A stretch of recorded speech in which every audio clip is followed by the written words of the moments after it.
Olá pessoal, tudo bem com vocês? Tudo jóia por aí? Estamos agora na nossa aula de hoje, né, destinada então à correção da nossa peça processual da banca 1, ou seja, da banca destinada a direito privado, e também do nosso arrazoado da banca 3. Né? A nossa banca 3 teve um arrazoado e não uma peça, tendo em vista a possibilidade de ser cobrado também um arrazoado na prova escrita específica de vocês, né? Em qualquer uma das 3 provas escritas específicas referentes à banca 1, 2 ou 3. Então, como estratégia de melhor preparação de vocês, tendo em vista a possibilidade de nós termos uma cobrança de um arrazoado, nós fizemos constar, então, né, na nossa peça escrita específica número 3, banca de direito público, um arrazoado, então, que tivesse relação com o direito constitucional, direito público, né, e mais ligado à área doutrinária. Então, a nossa intenção foi justamente tirar vocês do conforto para que vocês tivessem que trabalhar com a gente, explorar um pouco mais a parte escrita, né, o arrazoado mesmo, na prova de direito público. E agora nós vamos iniciar corrigindo, então, a peça processual de direito privado. A peça processual que, conforme o nosso gabarito, né, conforme o nosso espelho de correção, ela indicou uma inicial, né, e a gente já começa enfrentando o problema por aqui, né, enfrentando já o porquê de ser uma inicial e não uma ação rescisória. Alguns alunos mandaram mensagem, questionaram o motivo de termos então uma inicial, tendo em vista principalmente a parte final aqui do nosso problema, que dizia o seguinte, que o nosso assistido, né, ele havia voltado na Defensoria Pública trazendo novos fatos consistentes em outro vício do consentimento. Informou com veemência que Carlos o havia enganado ao informar que o veículo vendido teria plenas condições de transportar as cargas que eram carregadas diariamente por Mendes em seu trabalho, o que não era verdadeiro, e isso era do conhecimento de Carlos. Em razão disso, o relator ter deixado de lucrar mais R$5.000, né, e ter tido um gasto com advogado de R$12.000. Você, como defensor ou defensora, apresente a peça processual possível, né, que atenda aos seus interesses, considerando que o dia 20 de junho era um feriado, se tratou de um feriado municipal, nacional, melhor dizendo, né, e que o assistido, prestem atenção, quando do seu comparecimento já estava munido de toda a documentação pertinente. Alguns colegas questionaram essa informação, dizendo que poderia ter sido dado a entender que o assistido Mendes teria comparecido na Defensoria Pública de Duque de Caxias munido de provas novas, e que a presença de provas novas, né, constituídas depois do trânsito em julgado da ação que se busca rescindir, seria um dos motivos, então, para o ajuizamento de uma ação rescisória. Acontece, pessoal, qual é o motivo que nos leva a entender pela ação inicial, né, por um processo novo? É justamente a existência de uma nova causa de pedido remota, uma causa de pedido que não foi enfrentada na ação anterior, porque na ação anterior se falava em lesão. Lesão, né, naquele tripé, ou seja, naquela divisão tripartite de identidade de parte, de causa de pedido e de pedido, para fins de litispendência, de coisa julgada e de conexão. Estes requisitos eles devem estar presentes quando nós formos analisar a viabilidade de uma ação rescisória. Então nós não podemos rescindir uma sentença anterior, uma decisão anterior já transitada em julgado, que tenha se fundado em uma causa de pedido diferente daquela que nós estamos levando a juízo novamente. Por que isso? Porque não há essa tríplice identidade. Não havendo a tríplice identidade, não há motivo, não há causa, não há justificativa para a ação rescisória, Porque nós estaríamos aqui buscando uma nova decisão, né? Os limites da coisa julgada, os limites aqui objetivos e até subjetivos da coisa julgada, estão relacionados à causa de pedir anteriormente formulada. E na causa de pedir nova, de agora, nós não temos essa identidade, nós temos um novo fato, né? Então a presença de um novo fato justifica o ajuizamento de uma nova ação desde o seu início. Pois bem, nessa nova ação, nós tínhamos alguns requisitos que deveriam ter sido observados por vocês e que alguns alunos não observaram, tendo ocasionado na perda de alguns pontos. Vamos à análise desses requisitos, né? Então já identificamos o porquê dessa peça, de uma petição inicial, né? Sabendo aqui a necessidade de nós enfrentarmos a questão da coisa julgada. Este é um requisito que foi exigido na nossa inicial. E por que isso? Tendo em vista que já houve o ajuizamento de uma ação antiga e que provavelmente essa nova ação seria ajuizada no mesmo juízo aquele anterior, haveria sim a necessidade de demonstrarmos a diferenciação desta nova ação com aquela anteriormente julgada pelo magistrado, sob pena do magistrado entender aqui sim, né, que os efeitos da coisa julgada já incidiriam sobre essa nova ação. Então, esta diferenciação, né, deveria ter sido demonstrada pelos alunos e foi também valorada na nossa peça, como a gente vai ver adiante. O endereçamento, ele vai seguir o juízo da cidade ou da comarca de Duque de Caxias, da Vara Cível de Duque de Caxias. A primeira observação, pessoal, não abreviem quando vocês forem escrever excelentíssimo ou excelentíssima senhor ou senhora, doutor ou doutora, juiz de direito. Escrevam por extenso e coloquem as letras garrafais quando vocês forem fazer o endereçamento da peça de vocês, tá? Porque a abreviação ela pode sim ensejar na perda de pontos. E não coloquem apenas excelentíssimo juiz de direito, doutor juiz de direito, porque nós não sabemos se é um juiz ou se é uma juíza. Então façam exatamente a identificação de gênero para ambos, a não ser que o problema já traga, que o juiz daquela comarca, que a juíza proferiu uma decisão assim, porque aí vocês já sabem que estão tratando com o gênero que foi informado pelo problema, tá bom? Identifiquem a vara correspondente. Não coloquem apenas excelentíssimo senhor doutor juiz de direito de Duque de Caxias, ou do juízo de Duque de Caxias, ou da vara de Duque de Caxias. Coloquem a identificação que se trata de uma vara cível. Por quê? Porque pode haver a necessidade de identificação de um juízo da Fazenda Pública, de um juízo cível, de um juízo especializado da criança e adolescente, de um juízo criminal, e isso é valorado também pelo examinador. Eu acabei deixando passar em algumas correções, ou em todas as correções nessa primeira rodada, para que a gente pudesse conversar melhor com vocês. Então, tem alguns detalhes mesmo muito específicos, que não foram valorados negativamente na primeira rodada, mas que agora, depois do nosso alerta, certamente serão valorados, né? A qualificação do autor e do requerido deve também ter sido feita apenas com os requisitos ou com as informações prestadas no problema. Teve aluno e teve aluna que colocou algumas informações a mais, e isso foi observado na correção, mas não foi valorado negativamente. Até porque, em determinadas circunstâncias, a depender de como há essa identificação, pode até mesmo ser hipótese de anulação da sua prova. Então, não coloquem informações. Teve aluno que colocou, por exemplo, que a pessoa era nascida na cidade X. É uma informação, além de desnecessária, né, que foi criada.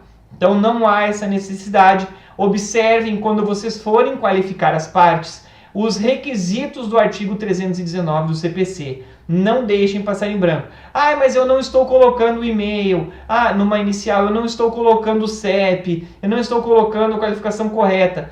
Então, quando vocês forem montar as peças de vocês, sempre lembrem de dar uma lida no 319, porque assim vocês colocam todos os requisitos. Ah, mas não tem os requisitos informados na peça. Coloquem então, no caso aqui, Mendes, brasileiro, residente e domiciliado em, e coloquem 3 pontinhos. Número 3 pontinhos, bairro 3 pontinhos, cidade de Duque de Caxias, CEP 3 pontinhos, e-mail 3 pontinhos, que é representado pela Defensoria Pública, né? Hora apresentada pelo seu órgão de execução, tá? Eu estou ditando a vocês. Se vocês não sabem exatamente como colocar a qualificação, voltem um pouquinho aqui o vídeo, anotem exatamente como deve ser feito, porque essa é a qualificação que deve ser identificada na rodada 2, tá? Com a identificação de todos os requisitos do 319, dizendo que a parte está sendo representada pela Defensoria Pública, que neste ato é apresentada pelo defensor público abaixo signatário. Isso não tem nenhum problema de identificação e assim fica correto. Vocês podem colocar, inclusive, nessa parte, que atua através das prerrogativas estabelecidas ou firmadas no artigo 128, incisos 1, 3, 4, 9 da Lei Complementar 80/94. Eu optava por fazer desse jeito, eu sempre colocava assim. Eu já sabia de cor quais eram os incisos do 128 e eu ia nominando eles um por um na qualificação. Eu já colocava tudo num pacote inicial. Para o examinador ele já, cara crachá, ele já ir valorando positivamente todos esses requisitos. Mas mesmo assim, depois disso, eu abria um tópico específico. E esse tópico está previsto aqui no nosso item C do gabarito, do espelho de correção, em que a gente trata das prerrogativas da Defensoria Pública. Aqui vocês vão lembrar da gratuidade, já vão colocar a gratuidade para depois reforçar lá embaixo. Vocês vão colocar o prazo em dobro, a intimação pessoal, a manifestação por cota, a intimação mediante entrega em carga dos autos. Tudo isso vocês já vão colocar no tópico referente às prerrogativas. Eu gostaria muito que na próxima peça de vocês já observassem esse detalhe de criar um pequeno parágrafo para falar sobre as prerrogativas. Decorem, utilizem isso várias vezes, porque cerca de 80% das provas não informaram as prerrogativas, nem na parte da fundamentação e nem lá no final, nos pedidos. E o que isso acarretou? Perda de pontos. E o que a perda de pontos acarretou? Posições mais abaixo na classificação geral, dos nossos alunos. Pois bem, então, preliminarmente, nós deveríamos ter enfrentado a questão da não ocorrência da coisa julgada, informando e diferenciando a nossa ação daquela ação anterior. E já ultrapassando, então, essa preliminar, nós iniciamos a questão dos fatos, o breve relato dos fatos. E quando eu digo breve relato, eu estou falando em 5, 6 linhas no máximo. No caso, muitos e muitas alunos e alunas acabaram colocando 10, 15, 20 páginas de relato dos fatos. Teve aluno que trouxe praticamente tudo que estava no problema, o que não é aconselhável. Aqui o breve relato é justamente breve relato. É dizer, o Mendes ajuizou uma ação anteriormente, como foi referido aqui no parágrafo anterior na preliminar, esta ação foi julgada improcedente, no entanto, ele procurou a Defensoria Pública informando que ele adquiriu o veículo, que o veículo não tinha capacidade para enfrentar o trabalho a que ele se destinava, que isso era do conhecimento do Carlos, ora demandado, e que, agindo dolosamente, enganou, trouxe informações inverídicas para Mendes a respeito da capacidade do veículo de suportar o seu trabalho diário. Em razão disso, acabou causando prejuízos em Mendes, que teve que despender o valor de X, que deixou de lucrar o valor de Y, que teve como despesa o valor de Z. E por que isso é feito de maneira tão breve? Porque depois nós teremos que enfrentar juridicamente cada um desses itens. Então não precisamos enfrentá-los de maneira exaustiva nos fatos, mas precisamos demonstrar ao examinador que nós sabemos que o relatório ou que é a questão fática, nós sabemos que isso é um requisito da peça. Então nós enfrentaremos isso devidamente, mas de maneira bastante objetiva. Depois deste breve relato dos fatos, nós passamos para os pedidos, para os fundamentos dos pedidos. E aqui sim nós estamos falando da parte do direito, da parte jurídica. E nós deveríamos novamente enfrentar cada um dos itens, colocando o título para eles e apresentando então a justificação ou a fundamentação para esse pedido. Nada mais do que 4, 5 linhas para cada um dos fundamentos, sendo que o primeiro deles dizia respeito à própria ocorrência do dolo. Então, com fundamento nos artigos 145, 146 do Código Civil, né, houve então aqui o vício no consentimento de Mendes, causado por Carlos, que omitiu dolosamente informações que sabiam não ser necessárias ao conhecimento de Mendes, né? Tendo mentido, tendo trazido informações equivocadas de maneira proposital que eram do seu conhecimento. No segundo ponto, né, nós vamos falar sobre os prejuízos que o Mendes teve. E esse é o item C, que diz: em decorrência da anulação do negócio, deverão as partes retornar ao status quo. Ou seja, a consequência da presença do vício no consentimento decorrente do dolo é justamente a anulação do negócio jurídico. Então, nós precisamos, além da questão da anulação, informar que não foi ultrapassado o prazo decadencial de 4 anos. Isso tudo vai como consequência, vai junto com a fundamentação do dolo. Muitos alunos trouxeram isso de maneira já destacada na peça e ficou muito bom. Eu gostei muito dos que fizeram assim. Agora, poderia ter sido feito de maneira global, junto com a fundamentação do dolo, como acabou constando aqui, né? O dolo ele tem como consequência, como eu estava dizendo, a anulação do negócio jurídico e o retorno das partes ao status quo ante. Com o retorno das partes, deve ser devolvido o veículo a Carlos e Mendes terá em seu favor a restituição dos valores que ele empregou para a aquisição desse automóvel, ou seja, R$20 mil corrigidos, atualizadas a partir do desembolso e com incidência de juros moratórios a partir da citação, porque se trata de um direito contratual, não é responsabilidade civil aquiliana ou extracontratual. Nestes casos, então, vai corrigir desde o desembolso e vai incidir juros desde a citação, né? Por que desde a citação? Porque, entendo a base contratual daquele negócio jurídico, nós partimos do pressuposto de que até o momento da litigiosidade ter sido instaurada, né, não há nenhum motivo para que Carlos tivesse que devolver o dinheiro a Mendes. A legislação, a jurisprudência estabelecem que a litigiosidade ocorre com a citação. É a partir deste momento, então, que Carlos toma ciência da pretensão, né, de Mendes, aqui judicial, e por conta disso, os juros passam a correr a partir de então. R$20 mil é o valor, então, que deve ser devolvido a Mendes.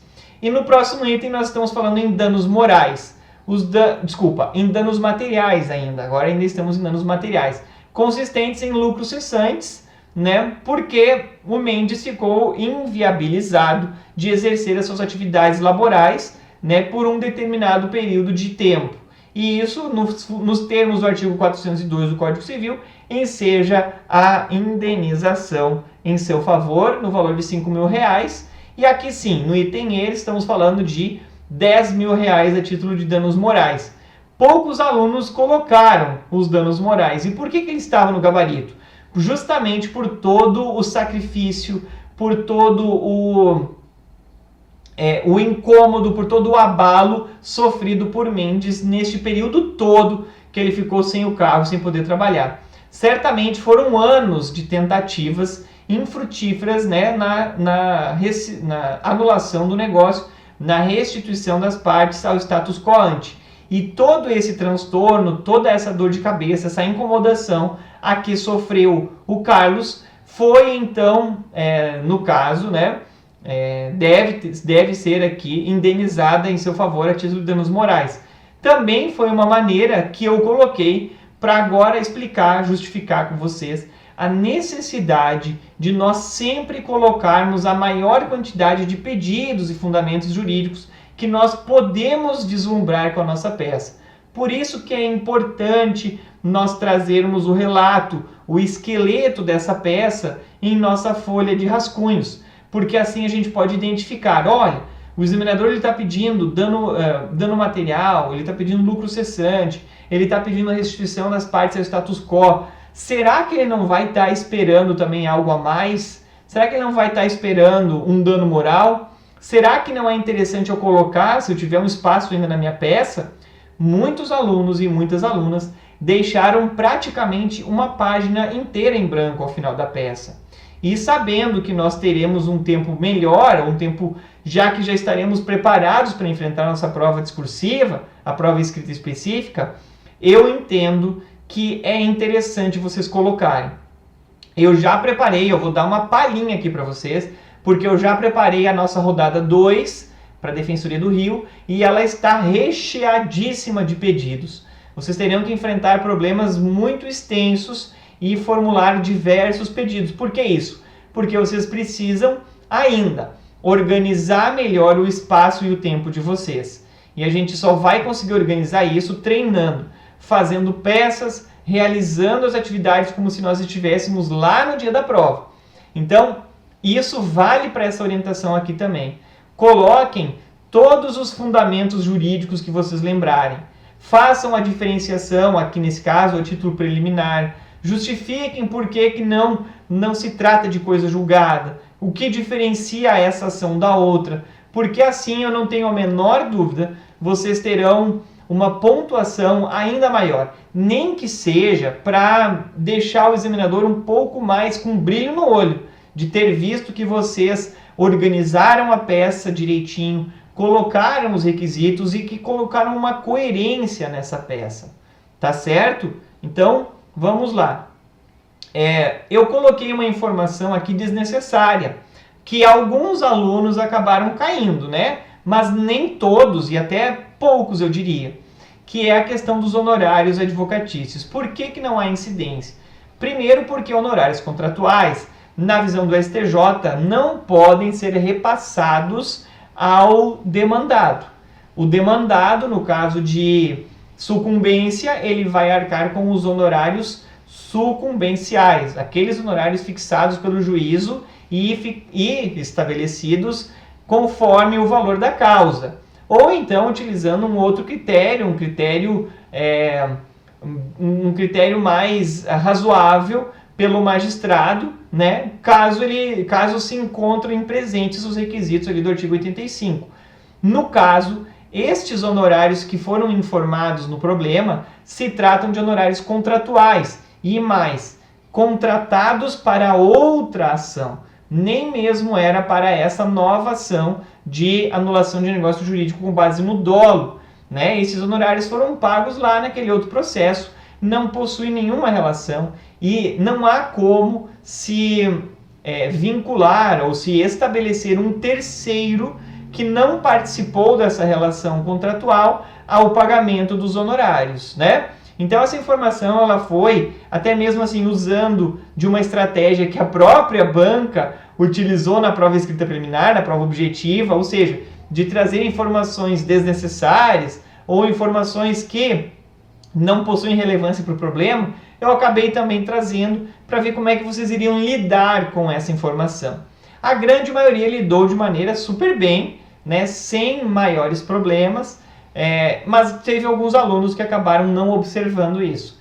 Claro, tendo espaço na peça, tendo tempo, como eu disse, é questão de organização do espaço-tempo, né? Se vocês tiverem essa disponibilidade, coloquem todas as informações, porque muitas vezes a gente não sabe o que está na cabeça do examinador. Mas o que eu quero dizer é, essa informação foi colocada de maneira proposital no problema de vocês, para que a gente pudesse dialogar sobre ela neste momento, no momento de correção da nossa prova, né, da nossa peça.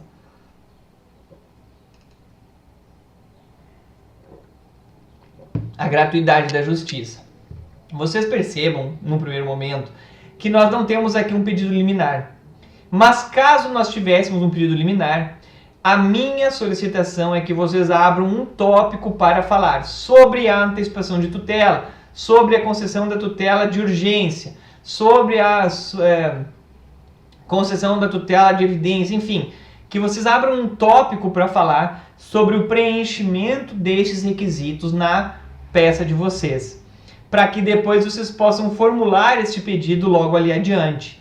O examinador, ele certamente irá avaliar o preenchimento dos requisitos, se vocês demonstraram, além de terem feito o pedido ao final. E nada melhor do que demonstrar ao examinador que vocês realmente tiveram conhecimento e observaram o preenchimento desses requisitos, do que vocês abrirem um tópico para isso. Então abram um tópico para enfrentar o artigo 300 do CPC, para demonstrar os requisitos, caso sejam presentes. Neste caso, não há necessidade de se alocar um pedido de concessão de tutela de urgência. Mas nós não sabemos na peça de vocês, pode ser que isto esteja presente e será muito importante que vocês coloquem. Na nossa peça, nós tivemos um pedido de gratuidade da justiça. E aqui, muito cuidado, gratuidade da justiça não é a mesma coisa que justiça gratuita e não é a mesma coisa que assistência judiciária gratuita. Né? Nós temos isso no nosso material. Quem tiver alguma dúvida, leia, faça a leitura rapidamente aqui no material da nossa primeira fase, né? Mas em princípio, explicando de maneira bem rápida a vocês, a gratuidade da justiça que é solicitada aqui no processo. Né? A gratuidade, ela isenta a parte do pagamento das custas, emolumentos e honorários sucumbenciais. Já a assistência judiciária gratuita, ou a assistência jurídica, a assistência integral e gratuita, né? Assistência jurídica integral e gratuita, ela compreende mais. Ela vai compreender a própria atuação da Defensoria Pública, o atendimento, a preparação, o encaminhamento, o ajuizamento da ação. Não tem relação com as custas processuais, porque as custas estão relacionadas à gratuidade da justiça. Então vamos preencher os requisitos colocando as informações corretas, tecnicamente certas, né? E o fundamento vai estar no artigo 98 do CPC e na Lei 1060 de 50, além ali do próprio artigo 5º da Constituição Federal, né? Que é mais voltado à justiça, à assistência judiciária integral, assistência jurídica integral gratuita, mas que também pode ser empregada aqui, até porque a informação a mais não vai ser valorada negativamente pelo examinador. Quanto aos pedidos, iniciamos pela gratuidade, depois nós passamos à citação do demandado, Carlos, para comparecimento à audiência preliminar de conciliação. Vejam, pessoal, a nossa intenção aqui sempre é a via conciliatória na Defensoria Pública, e isso já falei a vocês na nossa aula anterior, vai ser muito valorado na nossa prova escrita de agora. Né? A maioriazíssima dos alunos não colocou um pedido de citação para comparecimento à audiência preliminar de conciliação, a qual não houve nenhuma informação no processo de que Mendes não se submeteria. A regra é a submissão, a regra é o encaminhamento das partes para esta audiência preliminar. E nós devemos colocar nos termos do 319, inciso 8º do CPC, bem como no artigo 334, oferecendo, né, o demandado, caso seja infrutífera a essa audiência, tentativa de conciliação, então a contestação, sob pena de revelia. Alguns alunos colocaram pena de confissão. A pena de confissão, ela só está relacionada ao depoimento pessoal. Ela não tem relação com a apresentação ou não de contestação. É um termo tecnicamente equivocado e que foi valorado negativamente e será na prova de vocês também negativamente. No mérito, nós temos alguns pedidos, como, né, a declaração de anulação, né, seja declarado anulável ou anulado o negócio jurídico firmado entre as partes, determinando o retorno das partes aqui ao status quo ante, ou seja, condenando Carlos à restituição a Mendes do valor de R$20.000, atualizados a partir do desembolso e corrigidos com juros, né, a partir da data da citação. Também a condenação de Carlos ao pagamento de R$5.000 a título de lucros cessantes e de R$10.000 a título de danos morais, o que é apenas um critério estimado, né? Teve aluno que formulou o pedido de R$5.000, teve aluno que apresentou 20 mil, e não tem problema, não foi valorado negativamente, porque não há uma base para que se estabeleça este ou aquele valor.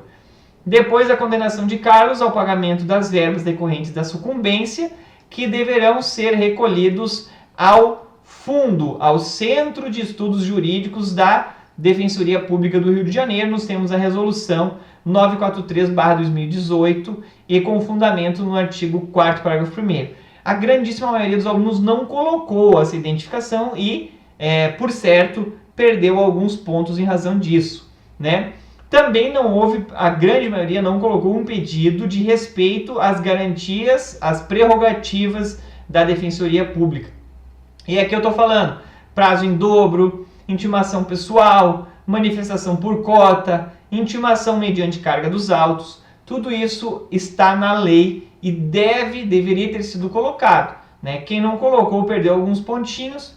Também tem o pedido de protesto por toda a produção de prova que seja necessária no deslinde do feito, além do valor da causa, que deveria também ter sido identificado. Tá certo? Então, enfrentamos aqui várias problemáticas que foram percebidas por mim quando da nossa peça. Eu percebi muitas rasuras. Pessoal, quando vocês escreverem algo que seja equivocado, coloquem preferencialmente entre parênteses, mas não risquem apenas a palavra, porque isso, além de tornar a peça de vocês um pouco mais feia, também pode ensejar na perda de pontos, além de ultrapassar o limite estabelecido, seja na vertical, seja na horizontal, né, para a sua resposta. Teve aluno que ultrapassou no limite horizontal e teve aluno que também ultrapassou no vertical, ou seja, escreveu além das 25 linhas. O que certamente aí, além de poder ensejar na perda de pontos, certamente não será valorado. O que estiver fora das linhas, nem adianta escrever, porque é a mesma coisa que não estar escrito, né? Além de ficar feia a peça e poder ensejar na perda de pontos, ou até mesmo, quem sabe, numa eventual eliminação do candidato ou da candidata. Então, cuidado, observem esses detalhes.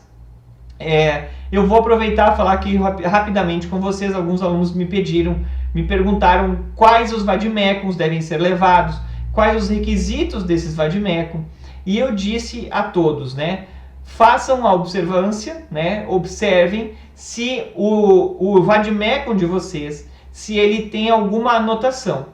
Eu não vejo nenhum problema naquelas remissões que a própria editora faz, como aqui a editora Saraiva, a Ridel, como a Juspodium, né? São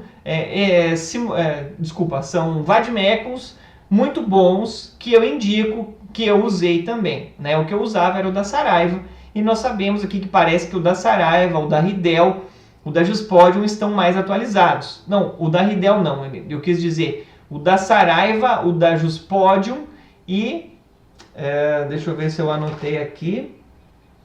E o do Grupo GEM também parece que está atualizado, né?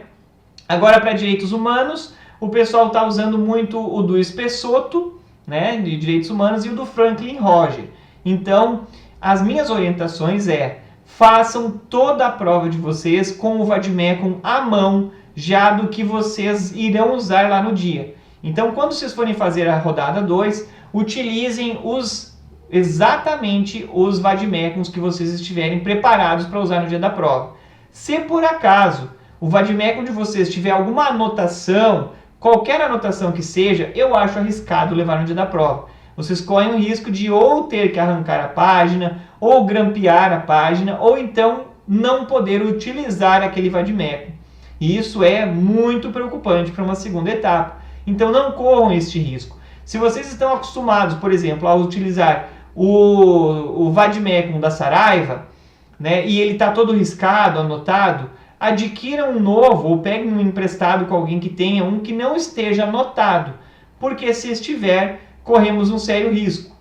Não vejo problema, então volto a dizer, naqueles vademecums que tem as remissões feitas pela editora e também que sejam utilizadas as súmulas de jurisprudência, o STJ ou o STF, pelo que eu percebi, não haverá nenhuma vedação. Será vedada a utilização dos enunciados, né? Os enunciados, sim, da CJF, enunciados da Defensoria do Rio de Janeiro também não poderão ser utilizados. Deverão ser grampeados já antes do início da prova por vocês, né? E aqueles sublinhados, colorido, pintado com lápis de cor, não vejo nenhum problema, assim como também não vejo problema nos post-its. Evidentemente, claro, desde que não haja nenhuma anotação. Às vezes o post-it ele tem um macetezinho, ele tem uma estrelinha, uma lua, um sinal diferente para vocês lembrarem, por exemplo, ou tem alguma súmula que tem um asterisco que remete a um RESP. Isso tudo eu acho muito preocupante, tá? Qualquer espécie de anotação eu não observaria, mas se forem só as remissões da editora, se for pintado com canetinha colorida, com lápis de cor, se tiver post-it sem nenhuma indicação, eu não vejo nenhum problema. E a grande maioria do pessoal está utilizando, né, os vademecums da Saraiva, da Ridel, apesar de estar um pouco desatualizado. Deixa eu ver aqui que eu separei, do Grupo GEM, né, e para direitos humanos estão usando do Franklin Roger e do Espessoto. É bem melhor que vocês levem todos juntos no dia da prova. Mas para utilização no dia mesmo, fiquem com o vademecum que vocês estão acostumados e com um vademecum de direitos humanos, pelo menos, né? Aconselhando aqui que vocês utilizem o do Franklin, porque tem também a legislação específica do Estado do Rio de Janeiro, o que pode ser uma mão na roda mesmo para vocês. Caso vocês não tenham, imprimam a legislação e levem no dia, então, ela impressa. Eu não tenho muitas observações a fazer com relação ao nosso arrazoado da terceira prova. Só um detalhe, tomem muito cuidado de utilizar as linhas. Teve muito aluno, muita aluna, que, por ser um arrazoado, acabou utilizando menos do que as linhas destinadas à resposta. E o que isso acarretou? Né? Numa perda de pontos muito grande, porque não foram utilizadas as linhas e, por consequência, não foram enfrentados os temas, os tópicos. Vocês têm que colocar uma coisa na cabeça, uma coisa em mente, que, né, os espelhos de correção eles vão vir com muitos itens, com vários pontos.